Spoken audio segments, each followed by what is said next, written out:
We have here in the shack another in the series of a micro recorder. This is a memo cord K60 by Stuzzi, an Austria-made tape recorder. You may remember that I recently published a video on the espionage tape recorder and camera setup that I featured. In a previous video here, the Stuzzi memo cord K70, which is a little updated version of the 60. They're almost identical in size, as you can see, and functionality is virtually the same. In fact, I can't find anything much different except that the 70 is a little more refined in its face and trim, but there probably are some differences, but I sure don't know what they are. The memo cord K60 that came to me came with one tape and a little plastic carrying case. The memo cord K60 did not work.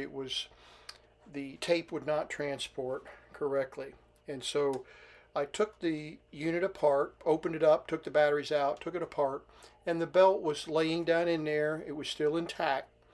What I discovered after some further study was that a little tiny hairpin spring that I think is part of the mechanism inside the cassette tape, the special Schematic cassette tape. And I'm going to hold up I can't put my hand on the spring right now, but a little tiny spring was laying down inside the unit and I think got tangled up in the belt and popped the belt off of the pulleys. So I got the belt back on the pulleys correctly and the unit was working fine, except that the unit was playing in high speed, and I'm going to show you that in a minute. Once we get it back to the bench, I'll let you hear a pre-recorded tape from another tape recorder from the K70, and it was a lecture of some kind, and when we would play it on the K60, it would play at high speed. It was I don't know, almost double speed, it seemed like. So we're going to jump right into the repair of that. We'll let you hear the high-speed recording and see that we can't control the speed.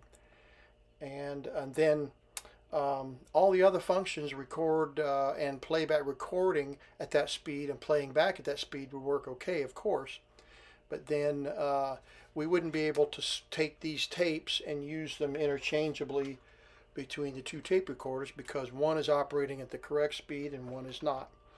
So that's where we'll jump into this YouTube video, and we'll get into some schematic troubleshooting, and we'll discover the regulator circuit that controls the speed of the motor, and then we'll go through the process of repair, diagnosis and repair, and then testing of the Austria-made memo cord K60 by Stuzzi.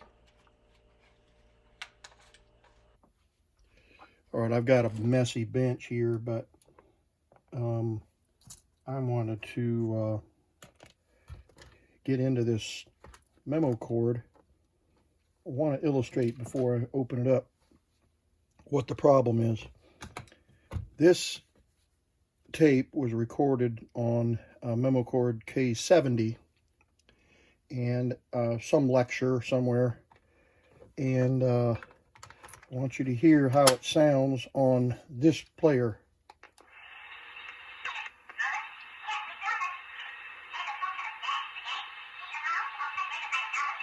So clearly it's playing too fast, and I think the regulator circuit on this is bad, or something is problematic on the regulator.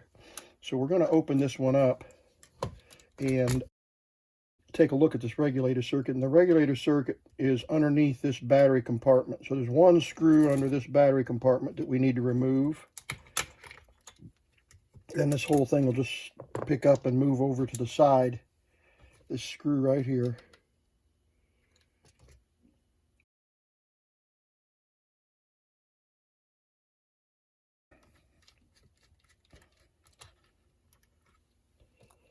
And just lift it up and out, just like that. Put the batteries back in so we can test some things.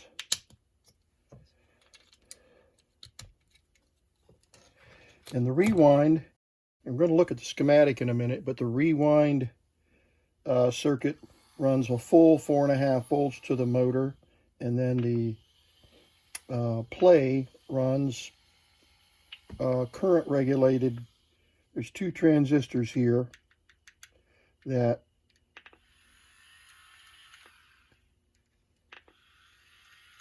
a Zener diode. I think that's the diode there. Might be. Let's see if we look at it underneath here. But there's a Zener and a couple of resistors that regulate the current to this motor on play. So we'll take a look at the schematic, and then we're also going to do a couple of tests here in this circuit to see what's up with the regulating. As you can see on the I guess you would call this a capstan, one of the drive rollers anyway, there's a strobe. You can see there's a 50 hertz strobe and a 60 hertz strobe. And what's supposed to happen is when we're playing this in this room in here with a 60 hertz flickering of the lights, even though they're LED, there's still a little bit of flicker. We should be able to see that strobe locking in, and we adjust the speed of the motor by adjusting this pot right here. However, this pot doesn't have any effect on the speed, so we've got something interfering with the adjustment of this pot. It could be that this pot is bad and open, and we'll check that, but something is causing a problem with regulating the current that's getting to the motor, because the motor is basically running wide open. It is a little slower, I think. I'm just going by listening. It sounds like they're both about the same speed, so definitely. And the rewind circuit bypasses all of this regulation, and it puts 4.5 volts directly onto the motor for rewind. And then in play, all of this circuit, these 2 transistors and the resistor network and a diode all come into play, as we'll see on the schematic. Okay, we've got the schematic here, and let's see if I can get this a little bigger. There we go. And what we can see here is there's the motor, and this is that network we were talking about. This schematic shows only one diode. I had another schematic, and this is the the K60. Yeah. Okay, it must have been the K70 that had a Zener. In any case, or Zener, however you want to pronounce that. But this is the network here. That's that pot that we just adjusted a second ago, and it's not doing anything. So this is a current limiting circuit. And in reverse or rewind, this switch is closed, and it puts 4.5 volts directly onto the motor, as you see here. This bar right here is 4.5 volts coming right off of the battery. See, here's the battery. Battery comes up through the switch here, comes over the remote control. That's the remote control switch. Comes over here, and this is the 4.5 volt line right here. Comes down through that switch directly into the motor, or down through this network here, and drives the motor through these two transistors. These transistors regulate the current that gets to the motor. And then, of course, this pot right here adjusts this voltage divider. So we've got 3 or 4, depending on the circuit. And I don't think this one exists, but we've got a 680 ohm, a 50 ohm, and a 240 ohm resistor network. So what we're going to do is we're going to check and see. There's another schematic somewhere around here that has voltages on it, and I'm going to look and see if I can find that schematic. I'm pretty sure it's online, and but this is what we're working on. Also, there's a 1.5 microfarad cap in the circuit here, and if this cap were shorted, that would force this transistor to turn fully on, and would force full voltage, or almost completely full voltage, into this motor. So I don't think we're running at full voltage. I think we're running around, well, let's look and see what we're getting on play and rewind, and let's just compare those voltages. Okay, we've got our ground hooked up, and the voltage to the motor is right down there, and we see our meter running. So let's turn on play. Got 3.3 volts, and we should have a full 4 volts on rewind. If I can find the, yeah, there we go, 4 volts. So there's the full 4 volts. Here's the full 4 volts to the motor. So that's rewind and play. And it is slower. You can hear it slower. So we are getting some regulation, but not much, because you can see our strobe is still not strobing correctly.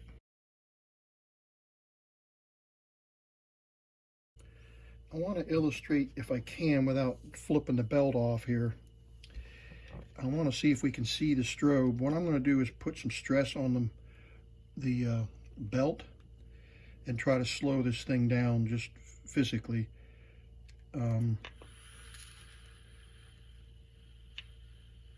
See the strobe? That's how slow it's supposed to be running.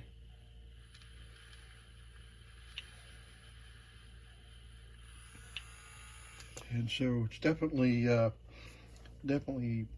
running out of control here. So let's do a couple of voltage checks down in here now, where we're going to check is we're going to see if we get any, when we adjust this pot, we'll see if we get any adjustment on that transistor. And let's see, we've got a 240 and a 680. That's a 330. That's the 330 right there on the base of this transistor. So let's see. There's the 470. 470K right there. I mean 4.7K. There's a 470 ohm right there. Yep, right there's the 470.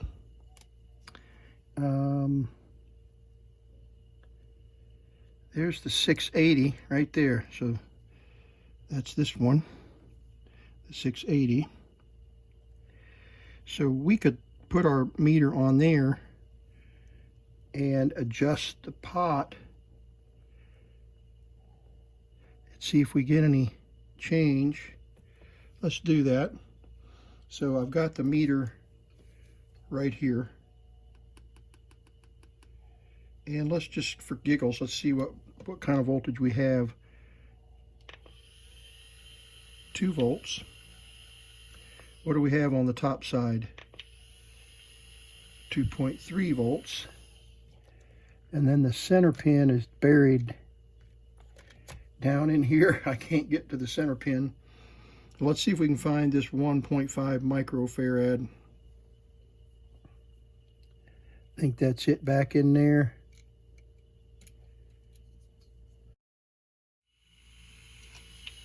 Okay, this pot is working a little.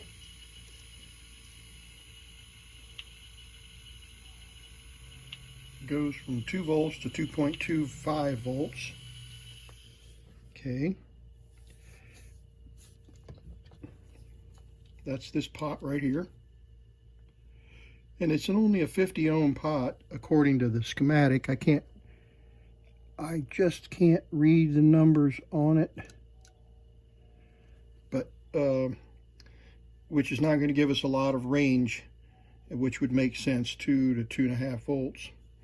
So the voltage going to the transistor is modulating. But let's see if we can find this 5.6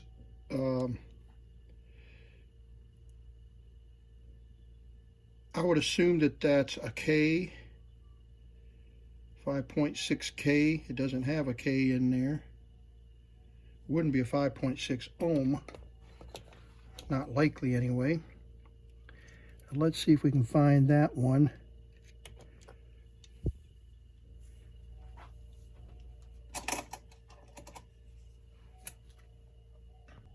All right, I found it. And it is 5.6 ohm. Well, 5.6 ohm here. Come on. Get my schematic up here. Yeah, 5.6 ohm. Right there. 5.6, which would be green, blue, gold. And this is green, blue, gold right here. Green, blue, gold. See it? And let's see what we have on the transistor side of that.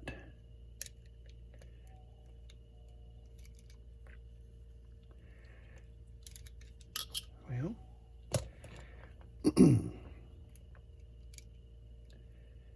there we go. Zoom out so you can see the meter.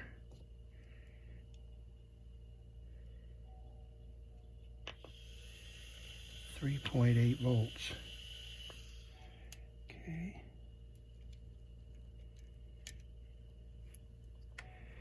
What I'm going to do is try to hook this on that resistor. There we go. And let's adjust the pot and see if we get any change there. Nope, no change. No change at all on that resistor. See, if we were adjusting any change on this motor, we would see it there for sure. So let's go ahead and check. It's unlikely that these resistors are bad, but we can still check them. And let's see here. These tantalum caps rarely go bad. But you know, anything can happen. So I'm curious why this heat sink on this transistor is crushed. Zoom in here.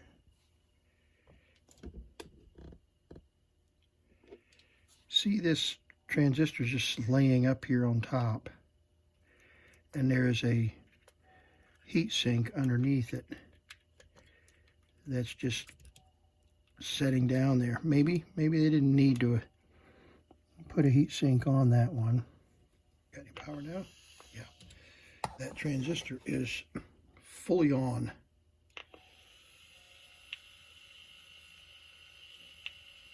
No change on either side. Okay. So we'll see shortly that it really is that second transistor that is causing our problem. Everything is pointing to it. Everything else surrounding all those other components seem to be working just fine. This is the 1.5 microfarad, I'm pretty sure, is this cap right here. So let's check the capacitance of that capacitor.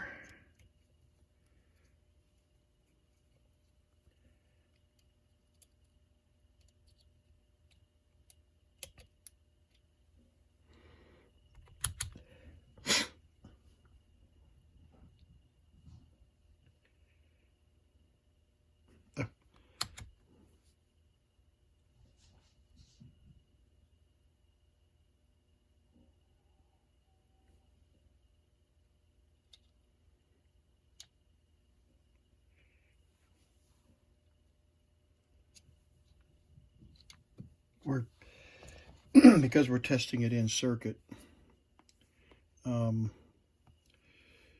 we're bridging across the collector and base of the transistor, and so we can't get a good reading on that cap. But I am curious what kind of voltage we're dropping across that. 1.5. It's just further confirmation that everything in front of the 128 transistor is working fine. So there's must be something wrong with that other transistor. Okay, we definitely are getting a change in the voltage drop across that resistor, or that capacitor. When we change the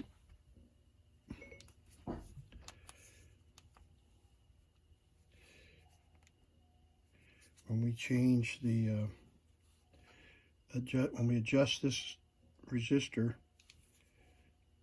we got a meter across the base and the collector, the base and collector, and we see a clear change on the meter, which means this joint right here, I guess we could let's see, that's can't see from here.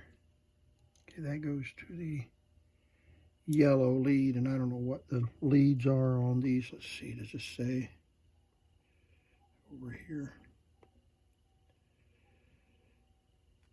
No, it doesn't. I was thinking it maybe had a color.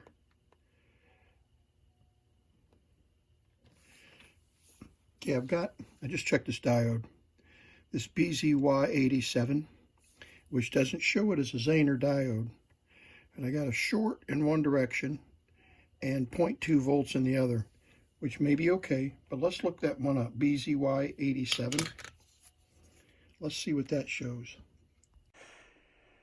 The diode tested out just fine.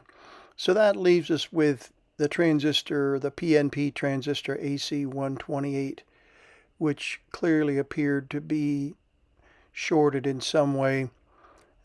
Since the driver transistor AC186 seemed to be working okay, I went ahead and pulled AC128 out, and sure enough, it was shorted, which explains why there was a slightly lower voltage to the motor going through the resistor, the 5.6 ohm resistor. So here's the transistor that is shorted, and we're going to pull it out and replace it. Okay. And now you can see the back side of the circuit board. And so we will solder in, tack this transistor in to see if the levels on this transistor closely match the and it's because it's just a switching transistor.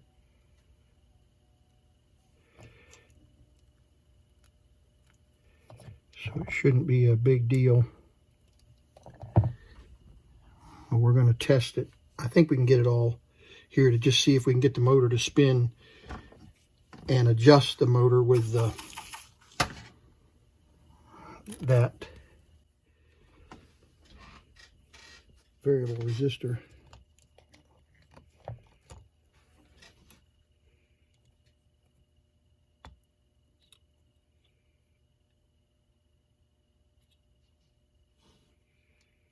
Very fine circuit board, super fragile.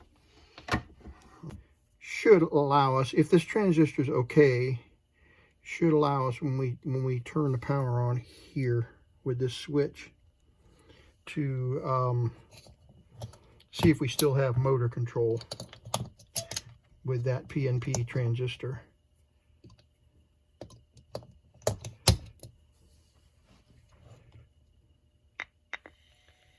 So we do. Very fast. Not as fast. All right, so let's see if we can see a difference in the speed here now. Oh my, yeah.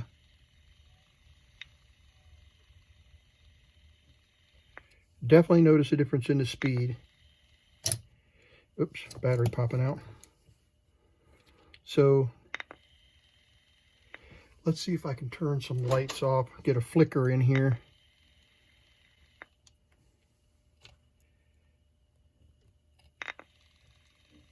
And you can actually see the strobe effect of the dark marks there. As I adjust the speed, you can see it slowing down and stopping, so we're almost perfect. Okay, let's put the test in here, test tape in here.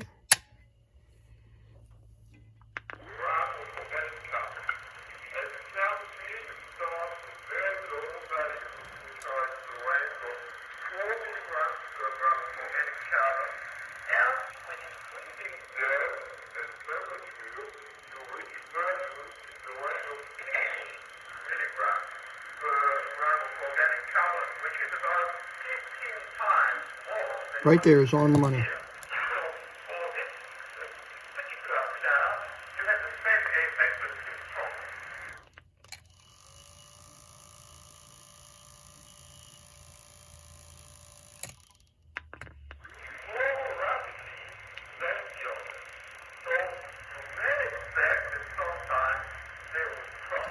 Perfect.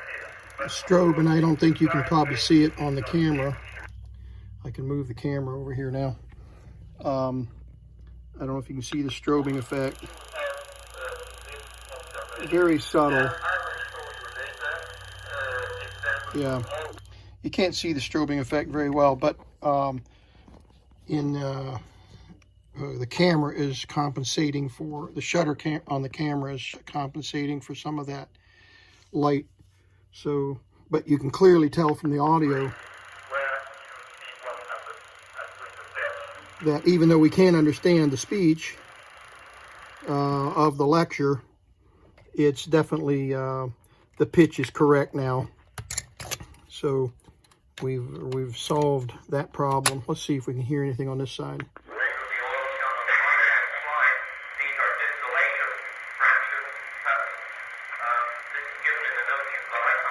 Outstanding. All right, now I do have another tape. Let me get another tape. Okay, we got it all put back together. That is, circuit board is mounted back in there. And I've got a test tape here on the memo cord 70. Let's turn this up. Being evasive. It's interesting to note also that Kim has been doing quite a bit of work. Okay, so that's the pitch of that voice. I've got this dialed in, I believe, with the strobe correctly. Let's listen to it. In Chihuahua and in that part of Mexico, Reynosa also they've been working in. And Much better. Much better. Much better. Okay. I'm just curious. Let's put this test tape of mine in here. Nope, that's not it. Maybe it's this side.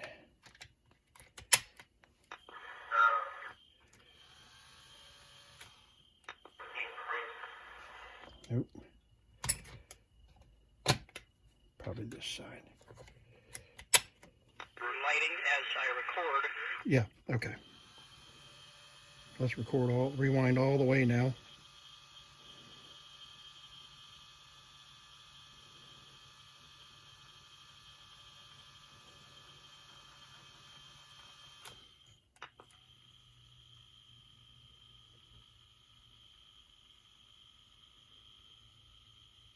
Okay, it's quiet there. Let's record. I pushed the record button here. All right, testing 1, 2, 3. We're recording on the internal microphone to see if we have any motor buzz and all of that. While we're recording on the internal mic, we'll see if maybe it's a little quieter. Don't know what we've done to prevent that buzz from occurring, but we've got a decent speed now on the motor from unit to unit, so that's a success, replacing the speed regulator transistor. But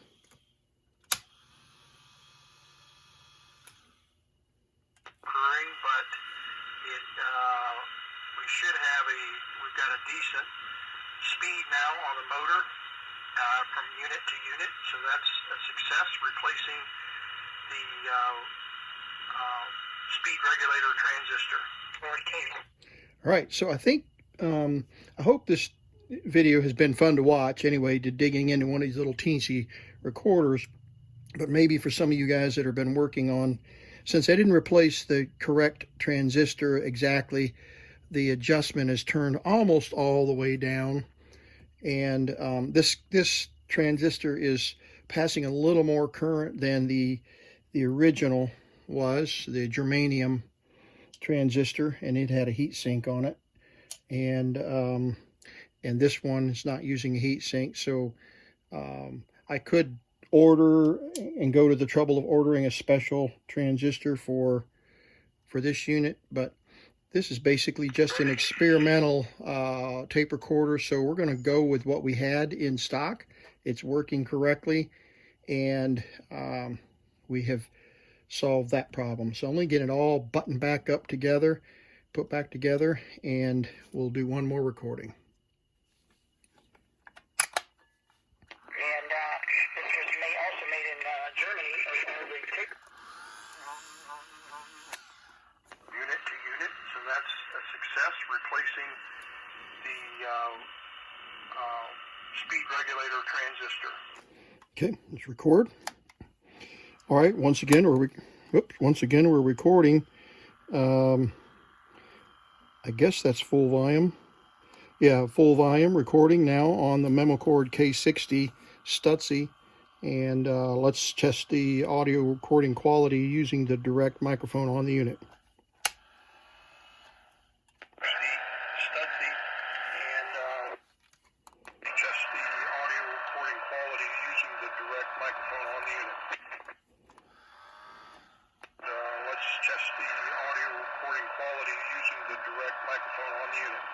With the Memocord K70, and the lapel mic is also German-made, and which is the neighbor of Austria, of course.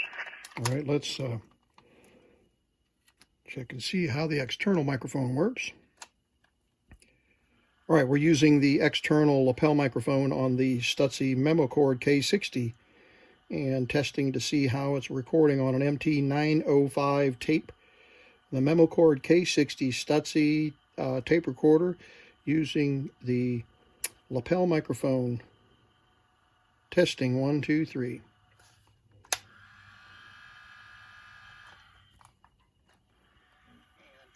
See how it's recording on an MT905 tape. The Memocord K60 Stuzzi tape recorder using the lapel microphone. Testing 1, 2, 3. All right. Leave your comments and let me know if you have any questions or comments. And I appreciate you watching this all the way through.